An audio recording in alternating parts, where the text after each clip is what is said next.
انہوں نے نہ صرف ملک کی ہڑتال اور سرکاری چھٹی کا اعلان کیا بلکہ مظفر آباد میں ایک جلسہ عام سے خطاب کرتے ہوئے کہا کہ ہم جگ موہن انڈیا کے زیر انتظام کشمیر کے گورنر کو بھاگ موہن بنا کر دم لیں گے۔ ان کی پرجوش تقریر کے دوران جلسہ گاہ سے ہر بار ایک ہی نعرہ گونجتا، ہم کیا چاہتے ہیں؟ آزادی۔ وزیر اعظم بے نظیر بھٹو نے ایک ہی جست میں اپنے مخالفین کی نکتہ چینی کا رخ موڑ دیا اور وہ کشمیر کاز کی ایک بڑی علم بردار بن کر ابھری۔ آج بھی کشمیری ان کی خدمات اور شخصیت کو محبت اور عقیدت سے یاد کرتے ہیں۔ محلاتی سازشوں نے چند ماہ بعد بے نظیر بھٹو کو اقتدار کی راہ دیوار سے نکال باہر پھینکا۔ نواز شریف کی قیادت میں IGI کی حکومت قائم ہوئی۔ قاضی حسین احمد کی اس زمانے کی سیاسی سرگرمیوں کا ایک بہت بڑا محور کشمیر تھا۔ ہر برس 5 فروری کو ملک کی ہڑتال اور مظفر آباد میں اسمبلی اور کشمیر کونسل کا مشترکہ سیشن، جس سے عمومی طور پر وزیر اعظم پاکستان یا صدر مملکت خطاب کرتے۔ ناظرین، 1931 کا سال ریاست جموں و کشمیر کی تاریخ میں سیاسی اتھل پتھل کا اور مہاراجہ ہری سنگھ کی شخصیت کے خلاف سیاسی تحریکوں کا سال تصور کیا جاتا ہے۔ کشمیریوں کے اظہار یکجہتی کی تاریخ محض اتنی نہیں بلکہ اس کی جڑیں تاریخ میں بہت گہری ہیں۔ 1931 کا سال ریاست جموں و کشمیر کی تاریخ میں سیاسی اتھل پتھل اور مہاراجہ ہری سنگھ کی شخصی حکومت کے خلاف سیاسی تحریکوں کا سال تصور کیا جاتا ہے۔ اپریل کے مہینے میں جمعے کے دن خطبے کے موقع پر امام مسجد مصر کے حکمران فرعون کے بنی اسرائیل کے ساتھ رکھے گئے ناروا سلوک کے موضوع پر خطاب کر رہے تھے کہ پولیس نے انہیں خطبہ جاری رکھنے سے اس بہانے روک دیا کہ یہ موضوع عوام میں مہاراجہ کی حکومت کے خلاف بغاوت کے جذبات پیدا کر سکتا ہے۔ ناظرین، چند ہفتوں بعد جون میں جموں جیل اور اس کے چند روز بعد سری نگر میں توہین قرآن کے 2 مبینہ واقعات یکے بعد دیگر پیش آئے۔ ان دونوں مبینہ واقعات نے ریاست جموں و کشمیر کے مسلمانوں میں اضطراب کی لہر دوڑا دی۔ محقق رشید تاثیر لکھتے ہیں کہ سری نگر میں ان واقعات کے خلاف احتجاج کی ایک زبردست لہر اٹھی۔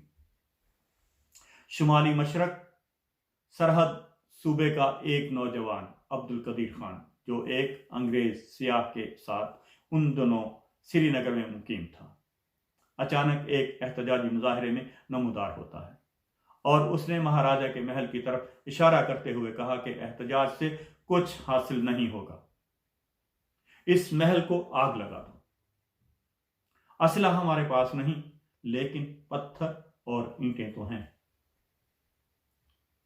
ناظرین، احتجاجی مظاہروں میں عوام کی بڑے پیمانے پر شرکت کا ذکر کرتے ہوئے سری نگر کے ممتاز مصنف پریم ناتھ ہزار لکھتے ہیں کہ احتجاج میں بھرپور عوامی شرکت کا سبب مہاراجہ کی انتظامیہ کا شہریوں کے ساتھ کیا جانے والا بدترین سلوک تھا۔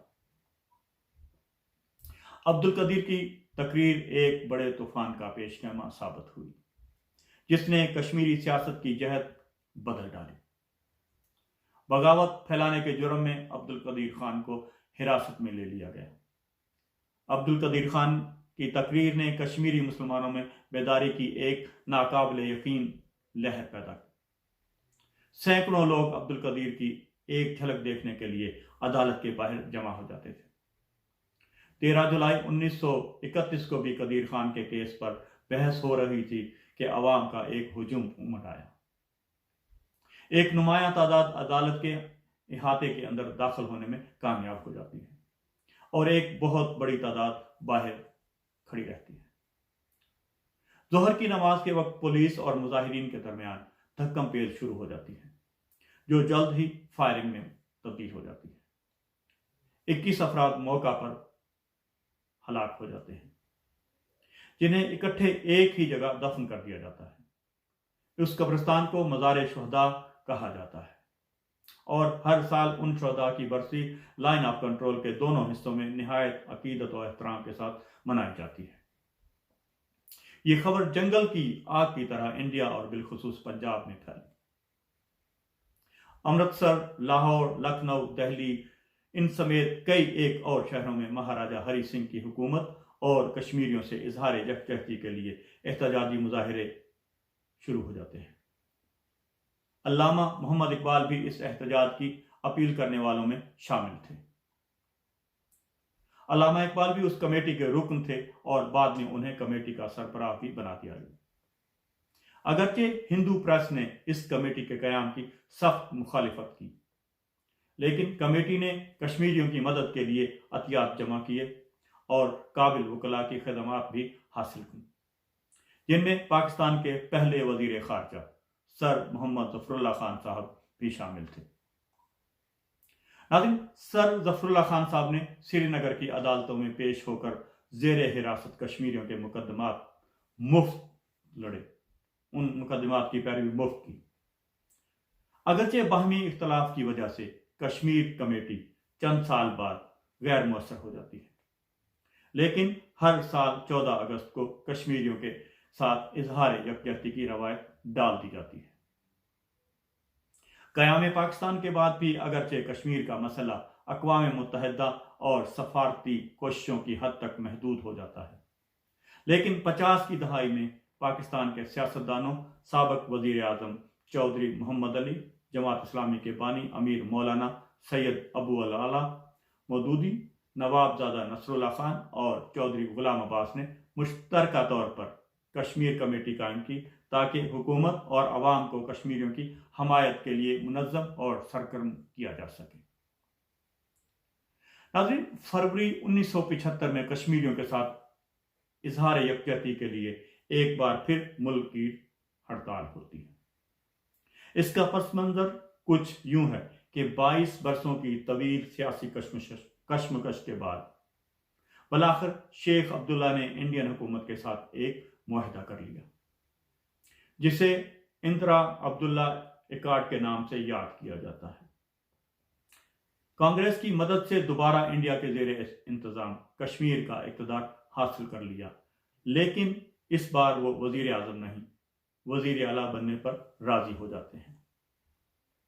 پاکستان اور اس کے زیر انتظام کشمیر میں اس معاہدے پر سخت رد عمل سامنے آتا ہے۔ چنانچہ وزیر اعظم ذوالفقار علی بھٹو نے اعلان کیا کہ فروری کے آخری جمعہ کو ایک پرامن ہڑتال کی جائے گی۔